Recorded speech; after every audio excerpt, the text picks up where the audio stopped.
So you're looking to get compliant. You know you need it, your customers are asking for it, your industry demands it, and your sales deals will go by so much quicker with it. But here's the question, which compliance do you need? SOC 2 or ISO 27001? In this video, we'll cover all the questions you have about them, how SOC 2 and ISO 27001 are different, what they have in common, and which one is right for you. Before we start with that, let's understand the basics. What is ISO 27001? ISO 27001 is one of the most recognized information security standards in the world. At its core, ISO 27001 helps organizations protect their information by adopting an information security management system, also known as an ISMS. ISO focuses on three things: availability, confidentiality, and integrity, and is comprised of 114 security controls divided into 14 sections.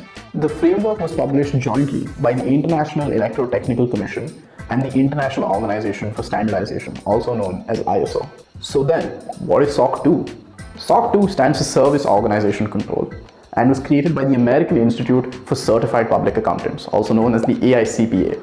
It focuses on 5 main service principles, also known as trust service criteria: security, availability, processing integrity, confidentiality, and privacy of customer data. There's a total of 61 controls divided amongst these 5 trust service criteria. There's also 2 types of SOC 2 reports, a type 1 and a type 2. Now that we know what these frameworks are, let's tackle the big question. SOC 2 versus ISO 27001. What are the big differences? The first difference is the biggest: scope. The goal of ISO 27001 is for organizations to prove that they have a working ISMS in place. On the other hand, SOC 2 focuses on organizations proving that they've implemented essential data security controls.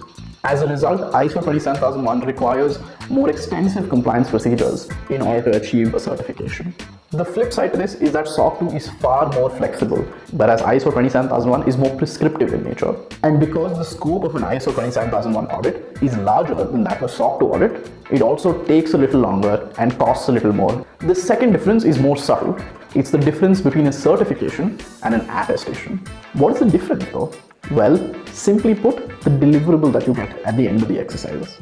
When you get SOC 2 compliant, you receive a 50-page report that details testing, verification, and documentation. When you're ISO 27001 compliant though, you get a simple 1-page certificate that you can often hang up on a wall. Is one better than the other?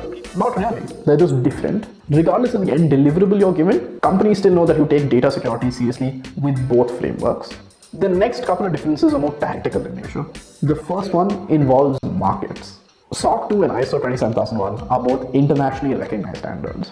However, SOC 2 is mostly sought after by businesses with customer bases in North America.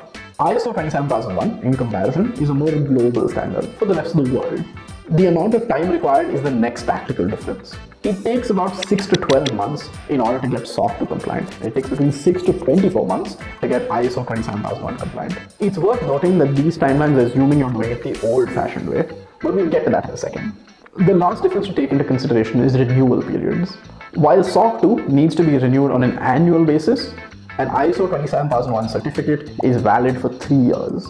It wouldn't be that surprising if after listening to this, you imagined SOC 2 and ISO 27001 were worlds apart. But in fact, they're not.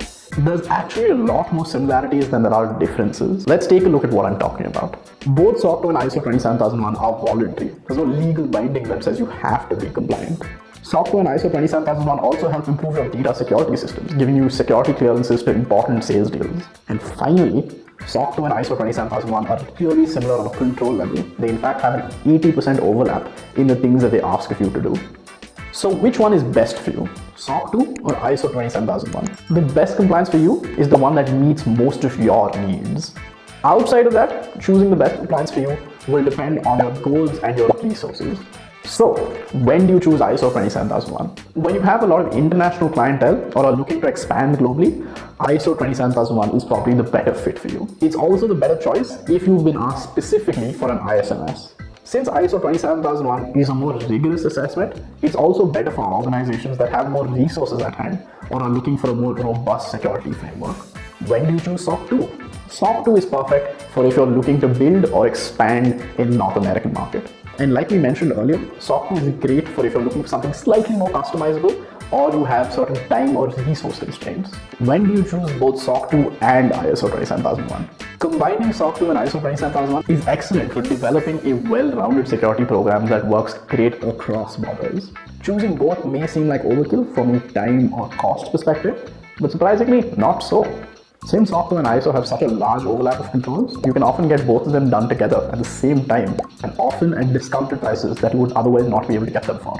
Even then, it's understandable that spending between 12 to 18 months and between $60,000 to $120,000 getting both SOC2 and ISO compliant may not seem like the best deal in the world. But like we mentioned earlier, this is only if you're doing it the old-fashioned way. What if I told you that there was a way you could get SOC2 and ISO 27000 compliant in just 6 to 8 weeks? And instead of spending hundreds of thousands of dollars, you could get started at as little as $10,000. Compliance automation platforms like Sprinto make this possible. Sprinto can help you automate both your SOC2 and ISO compliance, meaning that there's no paperwork, no talking to auditors, and no extra effort needed from your C-suite. If you're an early stage startup, you can get deals for even cheaper. Click the link in the description to learn more and book a demo today.